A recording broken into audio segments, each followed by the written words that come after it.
हरे कृष्ण बंधुगण, आज आम भगवत गीतार प्रथम अध्याय अर्जुन विषाद युगर श्लोक 14 आज पठन करवा। तो पठन करने पूर्व मुझे प्रथमे मोर गुरु को प्रणाम जन श्लोकटी आपण पाखक नहीं आसबि। चलतु।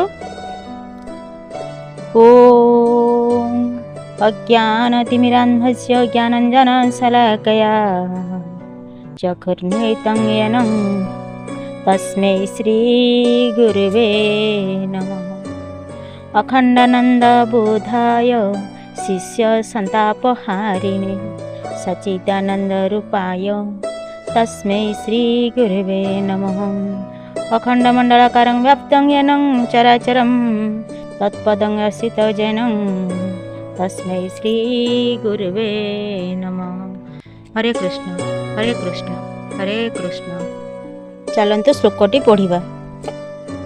ततः श्वेतौ हयौर्युक्ते महति सन्देने स्थितो माधवः पाण्डवश्चैव दिव्यौ संख्यौ प्रदत्मतोः।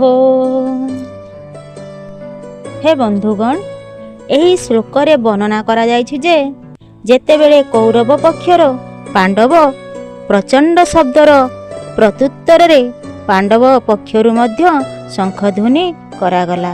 एठारे विशेष भाव में श्रीकृष्ण और अर्जुन कथा कह जाइछि। सेमानंक रथर वर्णना करा जाइछि जहा महती संदेने अर्थात महान रथ एवं धड़ागुढ़ा जोचा अर्जुन को दिया जाइथिला एवं एहार ध्वजारे हनुमान विराजमान थिले।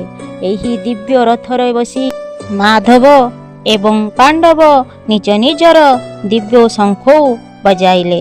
एही वर्णना पांडव पक्षर देवी महिमा एवं धर्मपरायणता को सूचित करे। गीता रे कहा जाइछि अध्याय बा ता अर्धेक पाठ करे प्रतिदिन जेउ नर हुए से नरत्व प्राप्त मनंतर शेष जाए वसुंधर।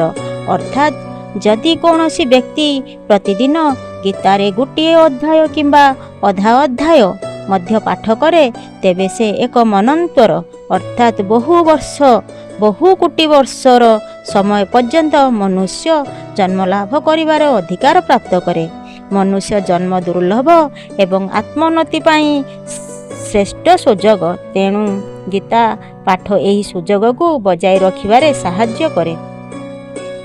हे बंधुगण, आजिर आमे श्लोकटी पढ़िले तेने आजिर शिक्षा समस्या एते भी शक्तिशाली होई न थाए जेतिकी मनीषता को भाबु थाए।